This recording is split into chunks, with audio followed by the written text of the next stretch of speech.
এই যে আলেম ওলামাদের মর্যাদা কিসের কারণে? কোরআনের কারণে। আল্লামা সাইদি কোরআনের পাখি বলে আপনারা ডাকেন। আল্লামা সাইদি রাহিমাহুল্লাহ, তার মর্যাদা কিসের কারণে বাড়ছে বলেন তো? আমরা কি সাইদি সাহেব ব্যক্তিকে ভালোবাসি না কোরআনের কারণে তাকে ভালোবাসি? আল্লামা সাইদি সাহেব এমন এক ব্যক্তি ছিলেন, আমি নিজের চোখে অসংখ্যবার তাকে দেখেছি। তিনি যখন মঞ্চে আসতেন, নাহমাদুহু বলে যখন টান দিত, তিনি খুতবাটাই শুরু করতেন নাহমাদুহু দিয়ে। আমি নিজে দেখেছি, আপনারাও দেখছেন।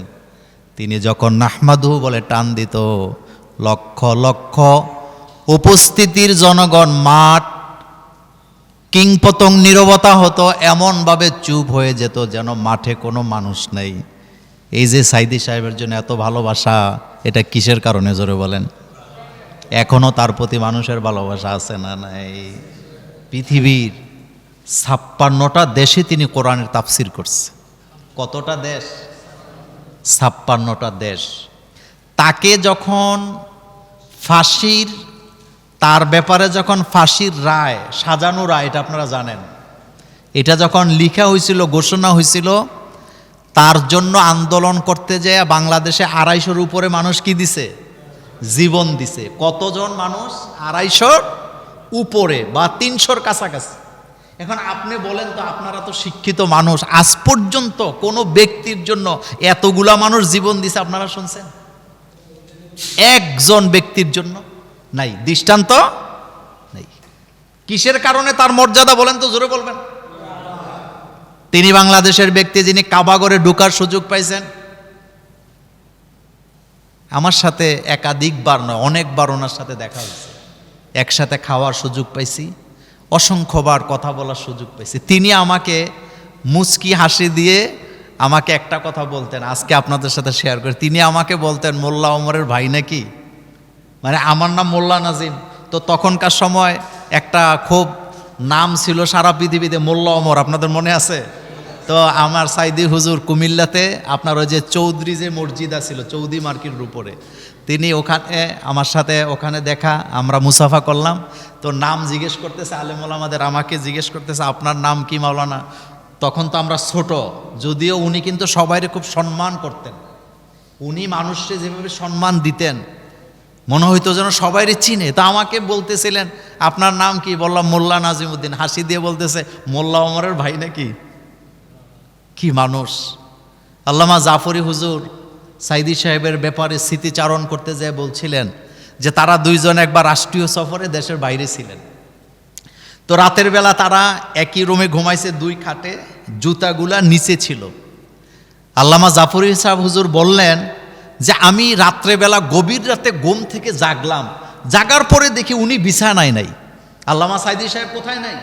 বিছানায় নাই। জাফরি হুজুর নিজে বললেন যে আমি তখন উঠে দেখলাম আছেটা কই, পরে দেখতেছি উনি ওই যে দরজার পাশে জুতাগুলি রাখা, আমার জুতাগুলো তিনি নেকড়া দিয়ে মুছতেছে। আমি সাথে সাথে নাইমা যে ওনার হাত ধরে বললাম, আপনি এটা কি করতেছেন? তিনি তখন বললেন, আপনি আমার হাতে ধরে বাধা দিয়ে না, একজন আলেমের একটু খেদমত করার সুযোগ পাইলাম, খেদমতটা করার সুযোগ দেন। আপনি বলেন তো, এই মাপের মানুষ চিন্তা করতে পারেন?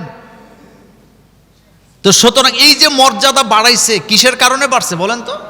কোরআন, আর কোনো কারণ নেই। কোরআনের কারণে, কোরআনের কারণে, কোরআনের কারণে তার মর্যাদা এত উপরে আল্লাহ উঠাইছেন। ইরাক ইরান যুদ্ধের মীমাংসা মিটিংয়ের একজন মেহমান ছিলেন আল্লামা সাইদি সাহেব। তো 2023 সালে তিনি, আপনারা জানেন, ঢাকা মেডিকেলে চিকিৎসাধীন অবস্থায় তিনি ইন্তেকাল করেছেন। আমরা দোয়া করি আল্লাহ যেন তাকে, কোরআনের পাখিটাকে যেন জান্নাতের পাখি হিসাবে কবুল করেন। আল্লাহ যেন তার সারা জীবনের আমলগুলাকে কবুল করেন। আল্লাহ যেন সাইদি সাহেবকে জান্নাতের উঁচু মাকাম দান করেন। তো যাই হোক, আমি কথা বলছিলাম নবীদের ওয়ারিসের ব্যাপারে। নবীদের ওয়ারিস কারা? যারা কোরআনকে ধারণ করে, রাসূল সাল্লাল্লাহু আলাইহি ওয়াসাল্লামের চরিত্রকে ধারণ করে, বাহন করে, এবং এই দাওয়াত যারা মানুষের কাছে পৌঁছে দেন, তারা আলেম, তারাই হচ্ছে নবীদের কি? ওয়ারিস। তো আজকে আমরা রাসূল করিম সাল্লাল্লাহু আলাইহি ওয়াসাল্লামের জীবনটা কয় ভাগে ভাগ বলছিলাম? 3 ভাগ। তার ভিতরে নবুয়তের আগে 40 বছর, এরপরে মক্কায় কত বছর মনে আছে তো? 13 বছর, মদিনাতে 10 বছর। রাসূল করিম সাল্লাল্লাহু আলাইহি ওয়াসাল্লাম তিনি হচ্ছেন নূর। বলেন রাসূল কি? নূর, আলো, আলোকিত হয়ে পৃথিবীতে আসছেন। আমার কলেজের ভাইয়ারা, রাসূল করিম সাল্লাল্লাহু আলাইহি ওয়াসাল্লাম মক্কায় কুরাইশ বংশে জন্মগ্রহণ করলেন। তিনি যে নবী হবেন ছোটকাল থেকে আলামতে বোঝা গেছে। কয়েকটা ঘটনা বলবো আপনাদের কাছে। কাবা ঘরের সংস্কার কাজ চলতেছে, কাবা ঘরের দেয়াল বানানো হচ্ছে। ছোট ছোট বাচ্চারা পাথরগুলা মাথায় করে করে এনে দিচ্ছে, কাবা ঘরের কাছাকাছি আনতেছে। এই দলে 6 বছরের বালক মুহাম্মদ সাল্লাল্লাহু আলাইহি ওয়াসাল্লাম ছিলেন। আল্লাহর নবী লুঙ্গি পরে আছেন, বাবা নাই, এতিম মানুষ, মাথা খালি মাথায় রাসূলুল্লাহ কাবা ঘরের পাথর বহন করে করে আনতেছে। আল্লাহর নবীর চাচা আবু তালিব দেখলেন ভাতিজার মাথা খালি, তার মাথায় কোনো পাগড়ি নেই। বোঝা যারা বহন করে মাথার মধ্যে পাগড়ি থাকে কি থাকে না। চাচা আবু তালিব চিন্তা করলেন ভাতিজার তো কষ্ট হয়, ভাতিজার কষ্ট হয়, খালি মাথায় পাথর বহন করে। চাচা তো বুঝে নাই, 6 বছরের বালক।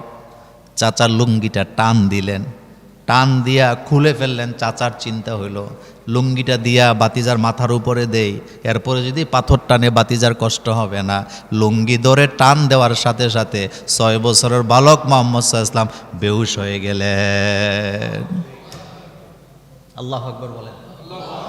কয় বছর বয়স? কি টান দিছে? লুঙ্গি টান দেওয়ার সাথে সাথে বেহুশ হয়ে গেছে। চাচা বুঝে গেলেন, সাথে সাথে লুঙ্গিটা আবার রাসূলুল্লাহ লজ্জাস্থানের উপরে দিলেন। আল্লাহর নবীর আবার হুশ ফিরে আসলো। জোরে কোন সুবহানাল্লাহ। কি বুঝলেন? বিশ্বনবীর দুধমা হালিমাতুস সাদিয়া তিনি বলেন, আমরা মক্কার বাইরে থেকে আসলাম, দুধ মা বাজারে তখন বিক্রি হতো, লোকেরা বাজার থেকে নিয়ে আসতো। অসংখ্য নারীরা আসছে মক্কার কাছাকাছি এলাকার মধ্যে দুধ পান করাবে। আগের দিনে দুধ মা পাওয়া যাইতো, এখন তো ডানুর ডিব্বা খাওয়ান। এখন কি খাওয়ান? আগের দিনে মানুষের বাচ্চারে মানুষের দুধ খাওয়াইতো, দুধ মা পাওয়া যেত। আমাদের দেশে দুধ মা নাই। হযরতে হালিমাতুস সাদিয়া বলেন, আমি নিজে শুকনা, আমার সাথে যে বকরির পাল ছিল, মনোযোগ আছে নি? বকরির পাল ছিল, বকরির পালগুলা শুকনা, তেমন ঘাস খাইতে পাইতো না। দুধ মারা বাজারে উঠলেন, যে সমস্ত নারীরা সবল শক্তিশালী তাদেরকে আগেই নিয়ে গেছে লোকেরা বেশি বেশি টাকা দিয়া। আমি হালিমাতুস সাদিয়া পেছনে পড়ে গেলাম, আমি শুকনা মানুষ, এজন্য আমারে কেউ নেয় না। শেষ পর্যায়ে আবু তালিব এসে হালিমাকে বললেন, ও হালিমা, আমার কাছে একটা বাচ্চা আছে, আমার ভাতিজা, বাবা নাই, বেঁচে নাই বাবা, মা আছে। তুমি যদি আমার ভাতিজারে দুধ পান করাইতে রাজি হও, আমার সাথে চলো, তবে বেতন কিন্তু বেশি দিতে পারবো না, কারণ তার তো বাবা নাই, দায়িত্বটা চাচারা বহন করবে। হালিমাতুস সাদিয়া তার স্বামীর কাছে যায় বললেন, স্বামী আমার, এত কষ্ট করে এসেছি, একবারে ফিরে যাওয়ার চাইতে একটা চাকরি, ছোটখাটো চাকরি হতো ভালো, এখানে তো বরকত পাইলেও পাইতে পারি। স্বামীকে বললাম, ফিরে যাওয়ার চাইতে চাকরিটা নিয়ে নেই, হোক এতিম, আমি এতিমকেই দুধ পান করাবো। হালিমাতুস সাদিয়া স্বামী বললেন, ঠিক আছে তুমি যাও, আমি রাজি আছি। হালিমাতুস সাদিয়া বলেন, আমি তো জানতাম না, আমি তো জানতাম না আমার জন্য কি অপেক্ষা করতেছ। সবার পেছনে আমার কাফেলা পড়ে যায়, আমার বকরিগুলো দুর্বল, হাঁটতে পারে না। আমি রাজি হইয়া গেলাম রাসূলুল্লাহ সাল্লাল্লাহু আলাইহি ওয়াসাল্লামকে দুধ পান করাবার জন্য। আমি গেলাম তাদের বাড়িতে, আমি অপেক্ষা করলাম শিশু মুহাম্মদ সাল্লাল্লাহু আলাইহি ওয়াসাল্লামের জন্য।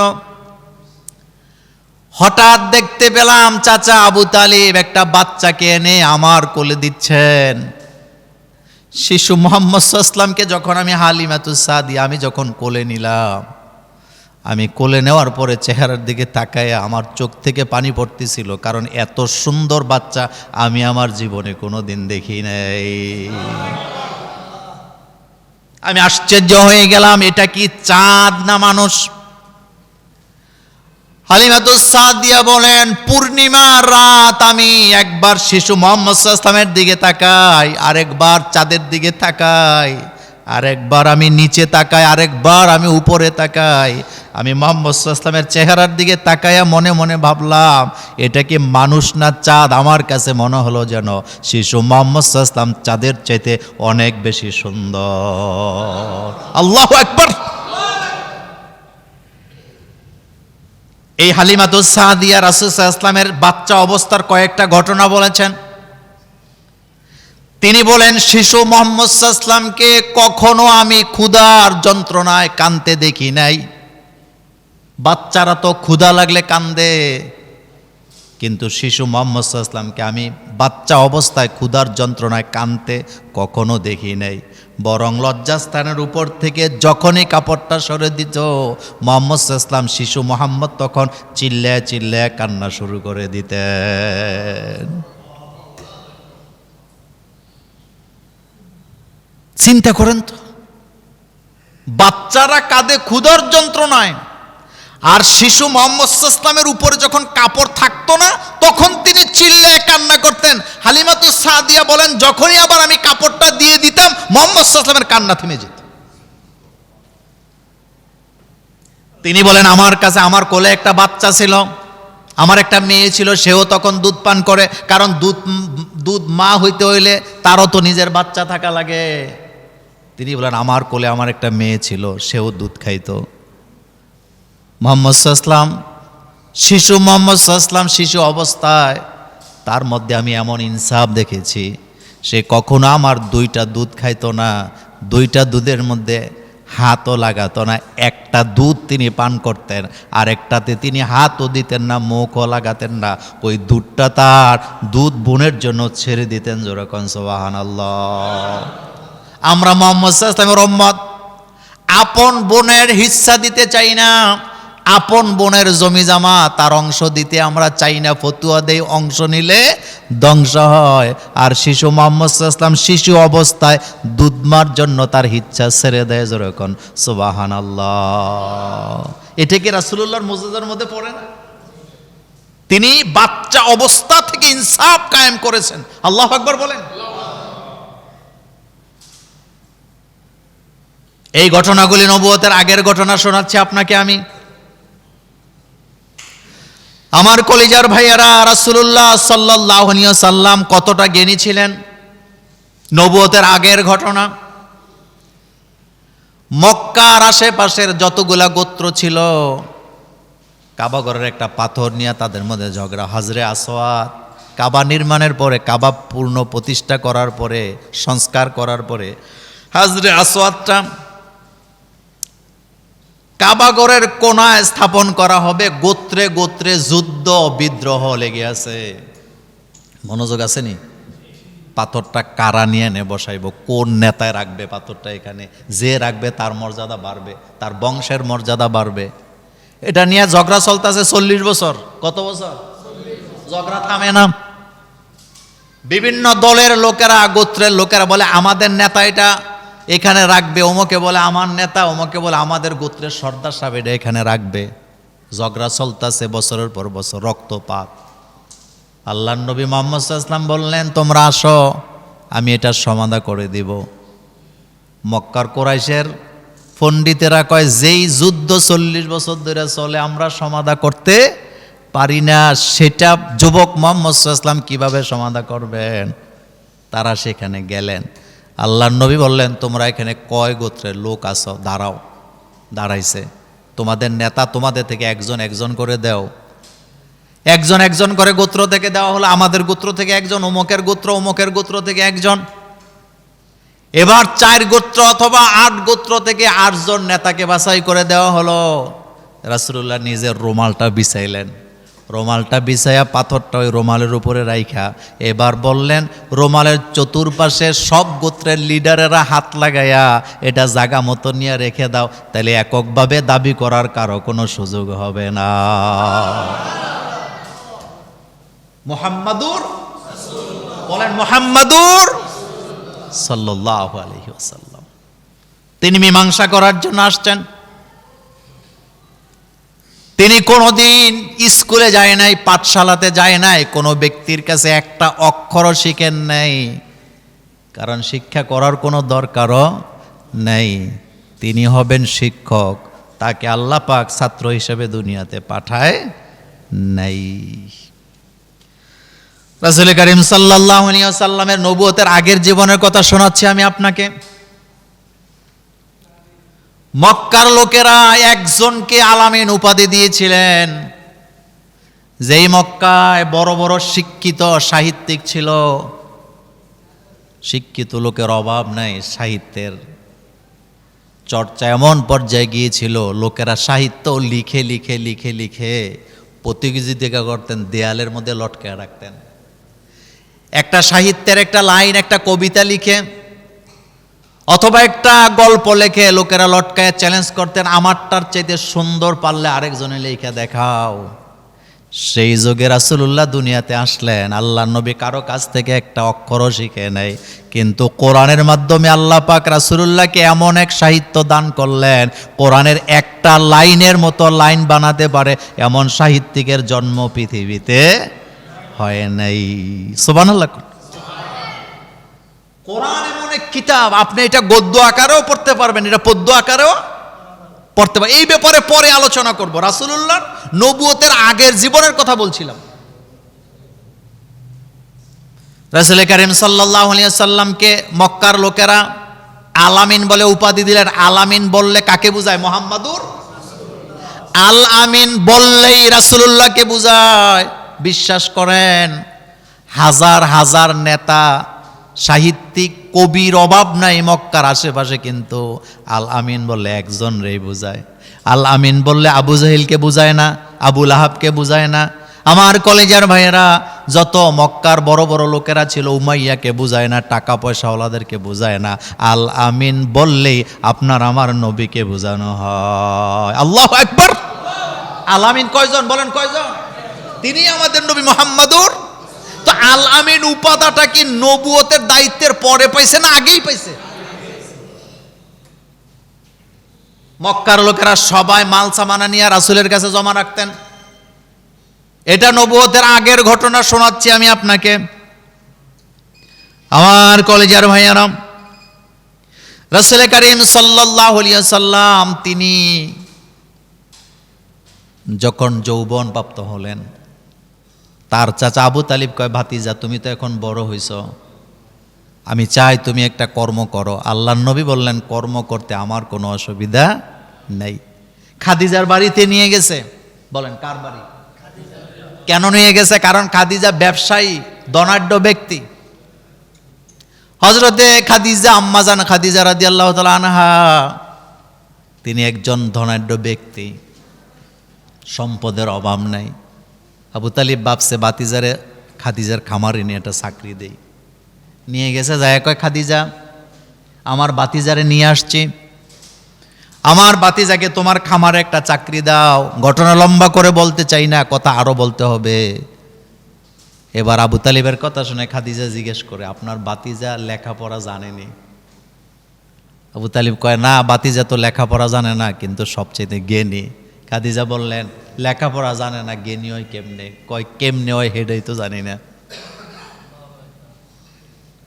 ঘটনা লম্বা করে বলতে চাই না, বিশাল ঘটনা জীবনী রাসূলুল্লাহর।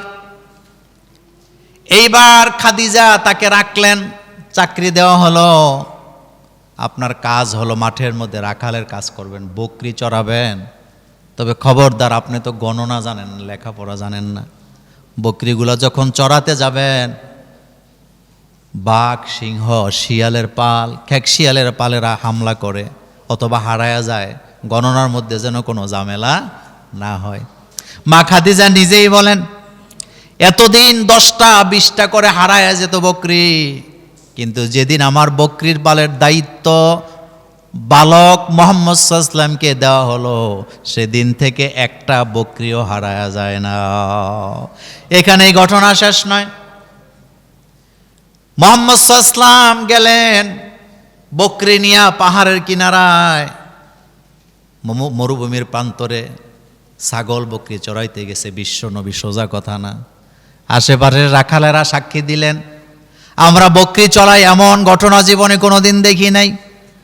তিনি বকরি চড়াতে মাঠে গেলেন, আমরা আকাশের দিকে তাকায় দেখলাম একটা মেঘ তাকে এমন করে ছায়া দেয়, মুহাম্মদ সাল্লাল্লাহু আলাইহি ওয়াসাল্লাম আর তার বকরির পাল যেদিকে যায় ওই মেঘ তার পেছনে পেছনে সেদিকে যায়। আল্লাহু আকবার।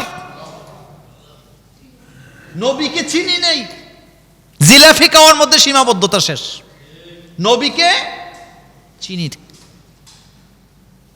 বকরির পাল নিয়ে ফেরত গেলেন, গণনা করে দেখলেন একটা বকরি হারায়া যায় নাই।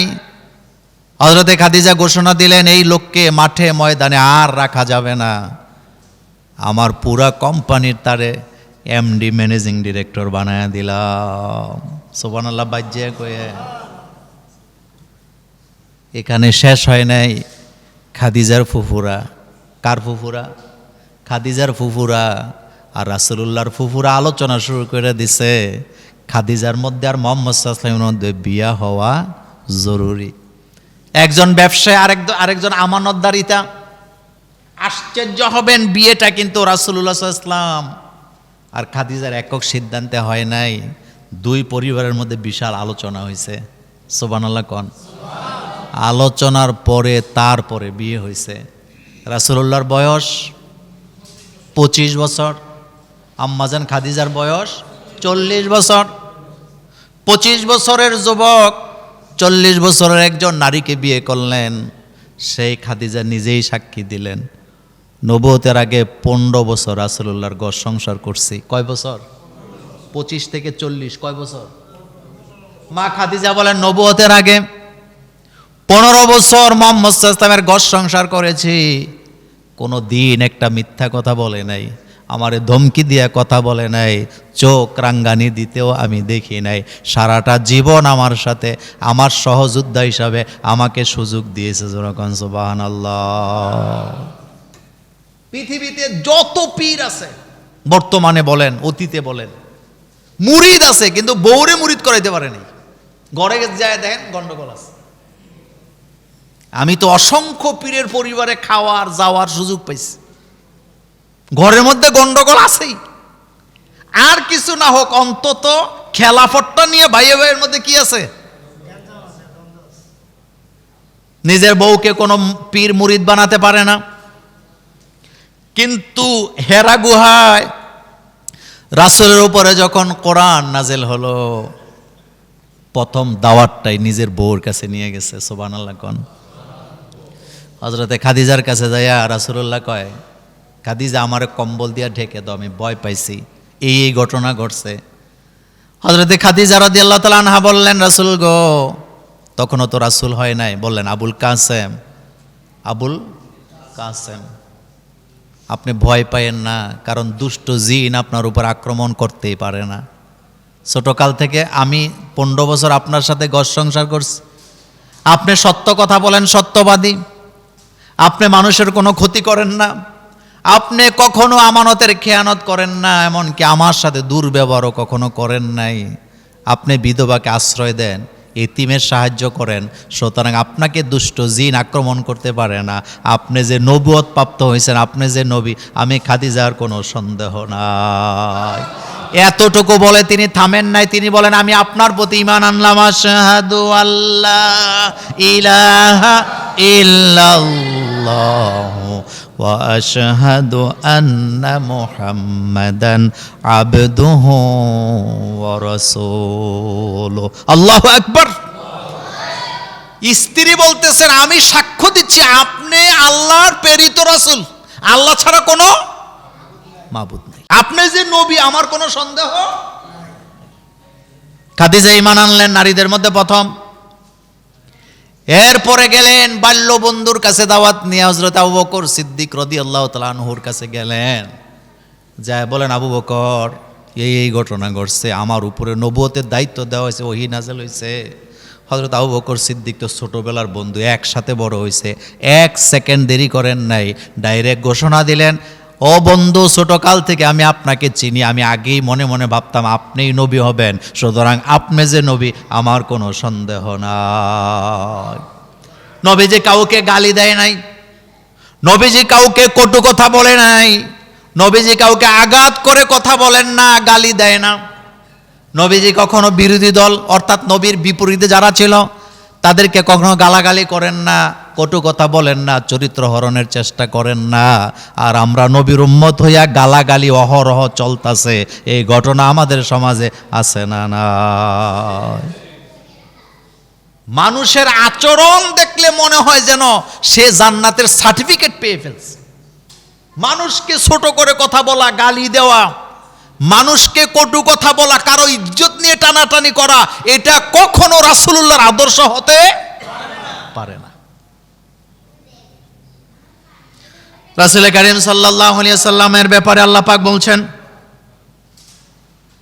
আমি নবীকে উম্মি নবী হিসাবে দুনিয়াতে পাঠিয়েছি। হুয়াল্লাযী বাআসা ফিল উম্মিয়িনা রাসূলাম মিনহুম, আমি নবীকে রাসূলকে পাঠাইছি দুনিয়াতে তোমাদের মধ্যে উম্মি নবী হিসাবে। উম্মি বলা হয় যে দুনিয়ার কোনো মানুষের কাছ থেকে কোনো জ্ঞান নেয় না, তিনি জ্ঞান নেয় কার কাছ থেকে? আরো জোরে বলেন, কার? তাকে বলা হয় উম্মি। কি বলা হয়? উম্মি বলা হয়। যে কোনো ব্যক্তির কাছে জ্ঞান শিখেন না। উম্মি মানে হলো দুনিয়ার ব্যক্তিদের জ্ঞান থেকে আল্লাহ যাকে সরায় রাখছে, কারণ তার কাছ থেকেই তো সবাই জ্ঞান নেবে। সাধারণ মানুষের জ্ঞান তো সাধারণ, কিন্তু রাসূলুল্লাহর জ্ঞান তো অসাধারণ। বিশ্ব নবীকে সাধারণ মানুষ কি পড়াবে? সেজন্য বিশ্ব নবীর ওস্তাদ স্বয়ং আল্লাহ রাব্বুল আলামিন হয়ে গেলেন। আল্লাহ পাক বলছেন, ওয়াদাইয়ান ইলাল্লাহি বিইজনিহি ওয়া সিরাজাম মুনীরা, নবী গো, আপনাকে আমি জ্ঞানের চেরাগ হিসাবে দুনিয়াতে পাঠাইছি। একটা উদাহরণ দেই, খেয়াল করেন। হঠাৎ তুফান আসলো, তুফান হলো, বৃষ্টি হলো, পুরা জুমুরে কারেন্ট নাই, কারো কাছে কোনো মোমবাতি নাই, দেশলাই নাই, গ্যাস লাইট নাই, আগুনের দরকার আছে। কিন্তু আমাদের মসজিদের ইমাম সাহেবের রুমে একটা মোমবাতি আছে, তো মোমবাতি কি দাও দাও করে জ্বলে না মিটমিট করে জ্বলে? মনোযোগ আসেনি? সারা ঝুমুরের কোথাও কি নাই? কারেন্ট নাই, বাতি নাই, কারো ঘরে দেশলাই নাই, কিছুই নাই। কিন্তু মসজিদের ইমাম সাহেবের রুমে একটা মোমবাতি আছে, এটা জ্বলতেছে মিটমিট করে। এবার সবাই যখন খবর পাইছে ইমাম সাহেবের রুমে একটা মোমবাতি আছে, সবাই যার যার কুফি নিয়ে, হারিকেন নিয়ে, কুফি হারিকেন তো চিনেন, মুরব্বীরা জোরে বলেন, হারিকেন নিয়ে, কুফি নিয়ে আইছেন থেকে আগুন নেওয়ার জন্য। তো ইমাম সাহেবের রুমের আগুনটা বড় না ছোট? জোরে কর না, বড় না ছোট? মিটমিট করে জ্বলে না দাও দাও করে জ্বলে? কিন্তু ইমাম সাহেবের রুমে আয়া লাইন ধরে একজন একজন করে এটা থেকে আগুন নিতেছে। আচ্ছা বলেন তো, আগুন যে নিতেছে ছোট্ট মোমবাতি থেকে, মোমবাতির আগুন কি কমতাছে নাকি? কত আসতে কয়? জায়গায় আছে না নাই? এবার খেয়াল করেন, শুধু জুমুন না, সারা বাংলাদেশ না, সারা পৃথিবীর মানুষও যদি এই মোমবাতি থেকে আগুন নিতে থাকে, আগুন কখনো কমবে না। আল্লাহর নবীকে আল্লাহ বলেন, আমি দুনিয়াতে আপনাকে চেরাগ হিসাবে, কুফি বাতি হিসাবে দুনিয়াতে প্রেরণ করেছি। কিয়ামত পর্যন্ত আপনার কাছ থেকে লোকেরা জ্ঞান নিতে পারবে, আপনার জ্ঞান কখনো শেষ হবে না। বিশ্ব নবীকে আল্লাহ বলছেন, ওয়াদাইয়ান ইলাল্লাহি বিইজনিহি সিরাজাম মুনীরা। আমার কলিজার ভাইয়েরা খেয়াল করেন, সূর্যের সাথে রাসূলুল্লাহকে তুলনা দেয় নাই, কারণ সূর্য আরেকটা লাইট আপনাকে জ্বালায় দিতে পারবে না। চাঁদের সাথে তুলনা দেয় নাই, কারণ চাঁদ আরেকটা লাইট জ্বালাতে পারবে না, চাঁদ আরেকটা বানাতে পারবে না। একটা কুফির সাথে তুলনা দিছে, এই কারণে আপনার জ্ঞানের আলোটা মিটমিট করে কিয়ামত পর্যন্ত জ্বলবে, কিন্তু আপনার জ্ঞান লোকেরা নিতেই থাকবে, নিতেই থাকবে, এরপরও জ্ঞান শেষ হবে না। আল্লাহ রাব্বুল আলামিন বলছেন, হুয়াল্লাযী আরসালা রাসূলাহু বিল হুদা ওয়া দীনিল হক লিইয়ুযহিরাহু আলাদ-দীনি কুল্লিহি ওয়ালাউ কারিহাল মুশরিকুন। আল্লাহু আকবার বলেন। আল্লাহ পাক বলছেন হুয়াল্লাযী আরসালা রাসূলাহু বিল হুদা ওয়া দীনিল হক।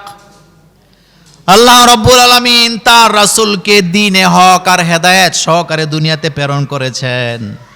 কেন করেছেন? লিইউযহিরাহু আলাদ-দীনি কুল্লি, পৃথিবীতে যত দিন আছে সমস্ত দিনের উপরে ইসলামকে যেন রাসূল বিজয় করে দিতে পারেন। জোরে কোন সুবহানাল্লাহ।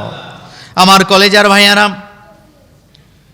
রাসূল করিম সাল্লাল্লাহু আলাইহি সাল্লামকে আল্লাহ পাক কেন আমাদের মধ্যে পাঠালেন? এক নম্বরে আল্লাহ পাক বলছেন ইয়াতলু আলাইহিম আয়াতি, এক নম্বর দায়িত্ব হলো তোমাদেরকে তিনি কোরআন তেলাওয়াত করে শোনাবেন। আল্লাহু আকবার বলেন।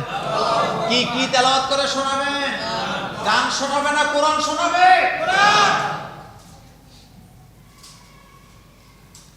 ইয়াতলু আলাইহিম আয়াতিহি, নবী আপনার দায়িত্ব হলো আপনি আপনার উম্মতকে কোরআন তেলাওয়াত করে শোনাবেন, কোরআন ব্যাখ্যা করে শোনাবেন। ওয়ায়ুযাক্কিহিম, কোরআনের ব্যাখ্যা শোনাবেন। ওই আল্লিমুহুমুল কিতাব, এই কিতাবকে তারা শিক্ষা দিবেন। অল হিকমা, তাদেরকে বিজ্ঞান প্রজ্ঞা শিক্ষা দিবেন। খেয়াল করেন রাসূলুল্লাহর কাছে বিজ্ঞান আছে না নাই? জ্ঞান আছে না নাই? এক নাম্বার দায়িত্বটাই দিছে, আপনি কোরআন তেলাওয়াত করে তাদেরকে শোনাবেন। কানের মধ্যে হেডফোন দিয়া কি শোনে? জোরে কর না। কিছু কিছু মা বোন আছে ওয়াজও শুনবে না, কোরআনও শুনবে না, খালি টিকটক। রুচির দুর্ভিক্ষ। এক কথা বলি, যারা টিকটক বানায়, যারা টিকটক করে, যারা টিকটকের ভিডিও দেয়, তারা উম্মাদ, তারা পাগল, তারা বাচাল, তারা মস্তিষ্ক বিকৃত মানুষ। আর টিকটকে যারা আসক্ত হয় তারা আরো বড় পাগল। এটিরে ফাবনা ভর্তি করানোর দরকার। আপনার কানে বাজবে কোরআনের আওয়াজ। বলেন কিসের আওয়াজ? কোরআনের আওয়াজ। আমার কলেজার ভাইয়েরা, 90% মুসলমানের দেশ। রুটি দোকানে গেলে কোরআনের আওয়াজ শোনার কথা ছিল, দোকানে গেলে কোরআনের আওয়াজ বাজার কথা ছিল, ঘরে গেলে কোরআনের আওয়াজ হওয়ার কথা ছিল। আমার কলেজার ভাইয়েরা, হাট বাজারে যেখানে যাবেন কোরআনের আওয়াজ বাজার কথা ছিল, কিন্তু সেই আওয়াজ আমাদের দেশে নাই। কোরআনের আওয়াজ না থাকার কারণে আল্লাহর গজব আযাব আমাদের সমাজে আছে না নাই? মিশরে যারা লেখাপড়া করেছেন, একাধিক লোকের সাথে আমার কথা হয়েছে, তারা আমাকে বলেছেন যে মিশরে যেখানে যাবেন কোরআনের আওয়াজ, কারণ মিশরে স্কুলে পড়ুক আর মাদ্রাসায় পড়ুক 10 পারা অন্তত হেফজ করা বাধ্যতামূলক। সুবহানাল্লাহ। কয় পারা? 10 পারা। রুটি বানাইতেছে কোরআনের হাফেজ, নৌকা বাইতেছে কোরআনের হাফেজ, গাড়ি ঠেলতেছে কোরআনের হাফেজ, গাড়ি চালাইতেছে কোরআনের হাফেজ। আমি একবার মক্কা থেকে সম্ভবত কোনো একটা জায়গায় যাচ্ছিলাম, আমাকে নিয়ে যাচ্ছিল একটা প্রোগ্রামে তারা। তো ড্রাইভার কোরআন তেলাওয়াত করতেছে। আমি তো আর ভাষা ওদের মতো বলতে পারি না, ওরা তো আর আমরা যেটা আরবি শিখছি ওই আরবিতে তো তারা কথা বলে না। তো আমার সফরসঙ্গী যারা ছিল জিজ্ঞেস করলাম, উনি এই যে কোরআন তেলাওয়াত করতেছে ড্রাইভার, পরে জিজ্ঞেস করছে ওনার বাড়ি কয় কয়? মিশর। বলতেছে আমি কোরআনে হাফেজ, তেলাওয়াত করতেছে। তো আমার দেশের রান্নাঘরগুলাতে গান বাজনার টিকটক বাজার কথা ছিল না, কোরআনের আওয়াজ হওয়ার কথা ছিল? বাচ্চাদের সামনে কোরআনের আওয়াজ হওয়ার কথা ছিল না, গান বাজার কথা ছিল?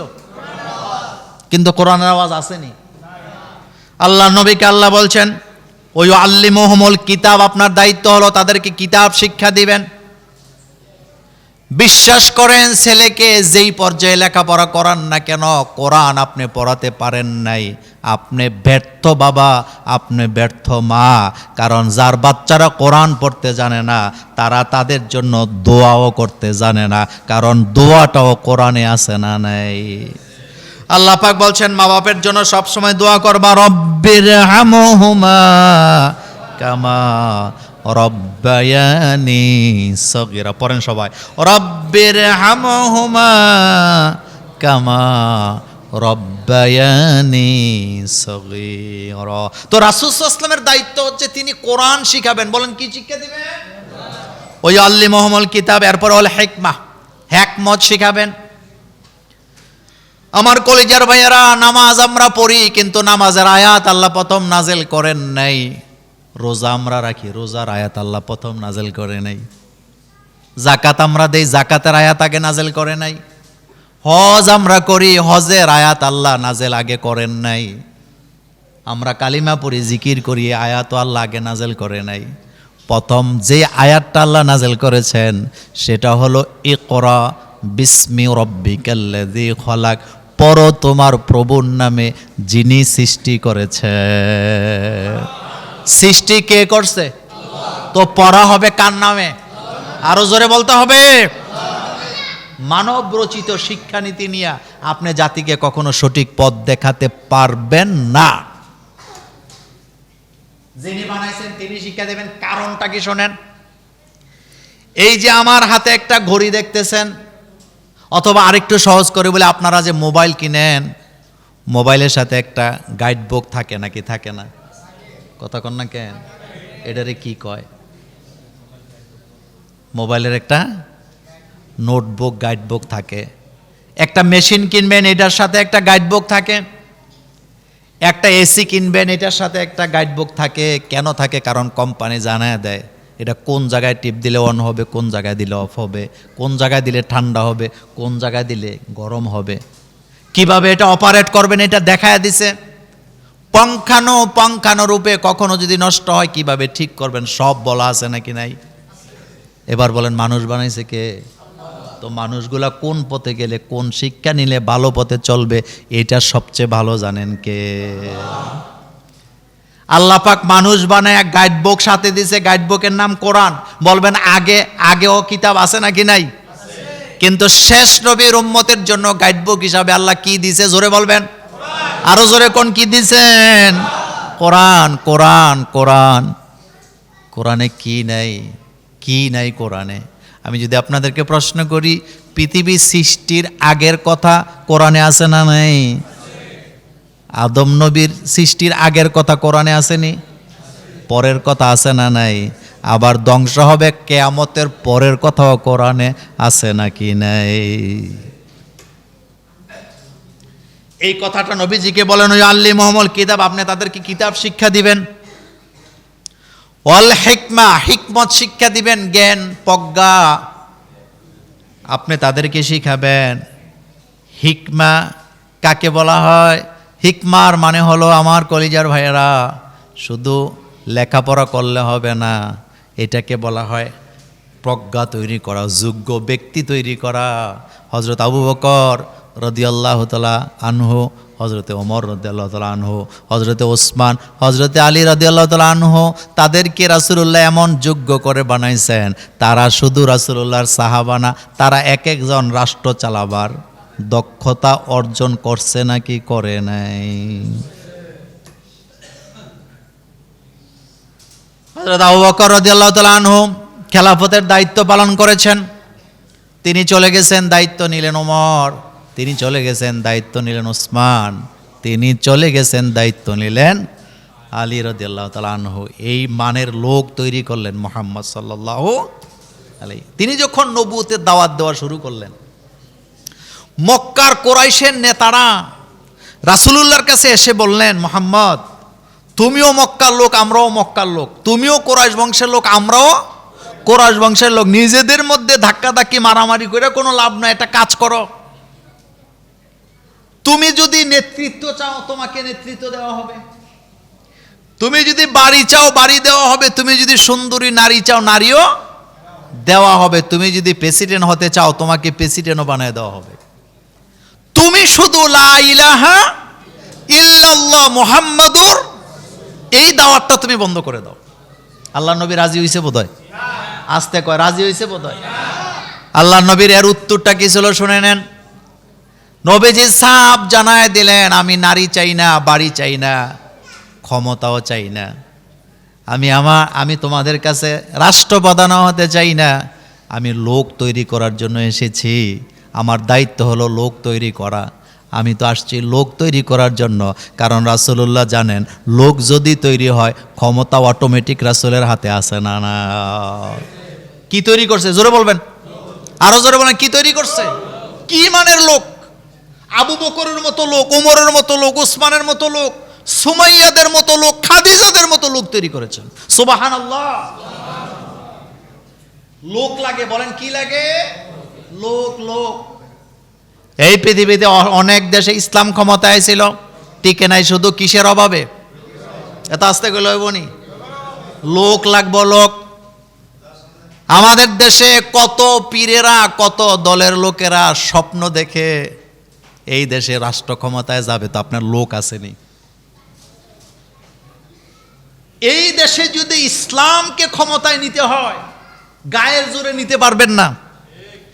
এই দেশে যদি ইসলামকে ক্ষমতায় বসায় টিকাইতে হয় অবশ্যই আপনাকে লোক তৈরি করতে হবে। এখন মনে করেন অনেক বড় পিসাব, তিনি কয়েক লক্ষ মুরিদ আছে, কিন্তু তার মুরিদানের মধ্যে ডাক্তার নাই, তার মুরিদানের মধ্যে পুলিশে লোক নাই, ডিসিতে লোক নাই, এসপিতে নাই, সেনাবাহিনীতে নাই, বিমান বাহিনীতে নাই, প্রশাসনে তার কোনো লোক নাই। আচ্ছা বলেন তো উনি কি ক্ষমতায় গেলে ক্ষমতা থাকবে না, বালুর মতো উইরা যাবে? কথা আসতে কোন কেন? একদিনও ক্ষমতা টিকবে না, কারণ তার তো লোকই নেই। সেনাবাহিনীতে তার লোক নাই, পুলিশ বাহিনীতে তার লোক নাই, ডিসিএসপিদের মধ্যে তার একটা লোক নাই, ডাক্তারি লাইনে তার লোক নাই, প্রফেসর লাইনে তার লোক নাই, ইউনিভার্সিটিতে তার লোক নাই, কোথাও তার লোক নাই। এই লোকটাকে ক্ষমতা দিলে 10 দিনও ক্ষমতা টিকাতে পারবে না। আগে কি তৈরি করতে হবে বলেন? আগে তো লোক তৈরি করবেন। লোক নাই, ক্ষমতা কেমনে টিকাবেন আপনি? এজন্য ইসলামের দাওয়াত সর্ব লেভেল থেকে চালাতে হবে।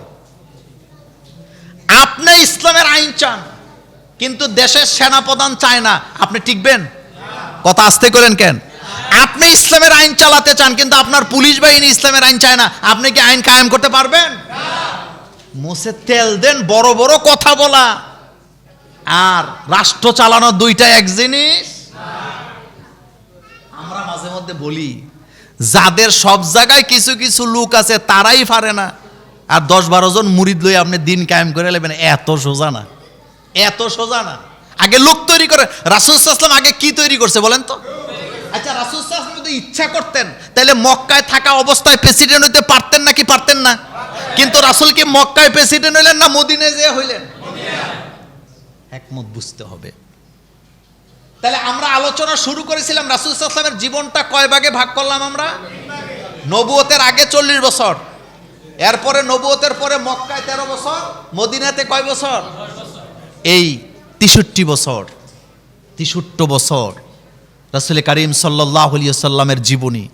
নবুয়তের আগে 40, নবুয়তের আগে বলেন কত? 40, আর নবুয়তের পরে 23।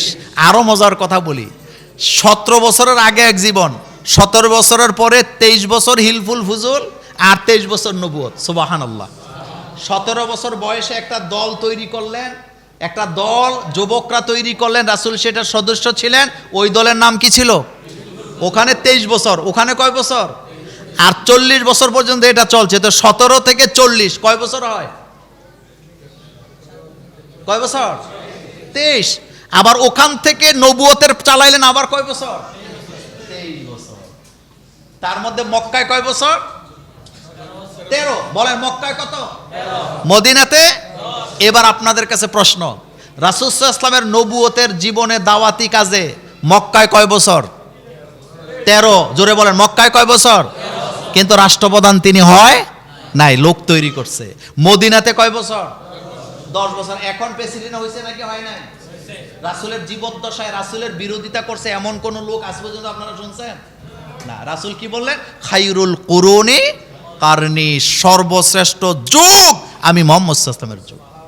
আমার শাসন আমল শ্রেষ্ঠ শাসন আমল, যেখানে ইনসাফ ছিল, যেখানে ন্যায় বিচার ছিল, যেখানে কেউ কারো সম্পদ গ্রাস করার কোনো সাহস পায় নাই। আল্লাহু আকবার বলেন। তো সুতরাং আগামী জুমাতে আমরা রাসূল করিম সাল্লাল্লাহু আলাইহি ওয়াসাল্লামের মাক্কি জীবন নিয়ে আলোচনা করব। 23 বছর, 23 বছরের মধ্যে 13 বছরের জীবন। এক রাসূলের জীবনী কিয়ামত পর্যন্ত আলোচনা করে শেষ করা যাবে না। আগামী জুমাতে আমরা রাসূল সাল্লাল্লাহু আলাইহি ওয়াসাল্লামের মাক্কি জীবনের দাওয়াত কেমন ছিল? মক্কায় যে কোরআনের আয়াত নাযিল হয়েছে, মক্কার আয়াত আর মদিনার আয়াত কি একরকম না। মক্কায় সূরা নাযিল হয়েছে রাসূলের উপরে, মাক্কি জীবনের দাওয়াত কালিমা, এরপরে কি আপনার তাওহীদ, রেসালাত, আখেরাত, জান্নাত, জাহান্নাম, মৃত্যু, এই বিষয়গুলো নিয়ে দাওয়াতি কাজ করেছেন মুহাম্মাদুর রাসূলুল্লাহ সাল্লাল্লাহু আলাইহি ওয়াসাল্লাম। এই দাওয়াত ছিল মক্কায়। বলেন এই দাওয়াত কোথায়? মক্কায়। কিন্তু মদিনাতে যাওয়ার পরে দাওয়াতের ধরন চেঞ্জ হয়েছে, আয়াতও চেঞ্জ হয়েছে, কোরআনের আয়াতের বিষয়বস্তুও কি হয়েছে? চেঞ্জ হয়েছে। ওখানে যাওয়ার পরে ফৌজদারি দ্বন্দ্ববিধি, অপরাধ করলে কি শাস্তি হবে, কার কি সম্পদ আছে, এতিমের হক, মেয়ের হক, নারীর হক, মায়ের হক, বাবার হক, তারপরে আপনার যা আছে বিধবাদের হক, স্ত্রীর হক, স্বামীর হক, এই সব কোথায়? মদিনায়। বলেন কোথায়? মদিনায়। সুতরাং কোরআনকে আল্লাহ দুই ভাগে বিভক্ত করে নাজেল করলেন। একটি কিছু আয়াত হলো মাক্কি, কিছু হলো মাদানী। পার্থক্য আছে। মক্কার দাওয়াত ছিল রেসালাত, আখেরাত, কবর, জান্নাত, জাহান্নাম। আল্লাহ পাক রব্বুল আলামিন যেন আমাদেরকে রাসূল, পৃথিবীতে অসংখ্য নবী রাসূলের আগমন ঘটেছে।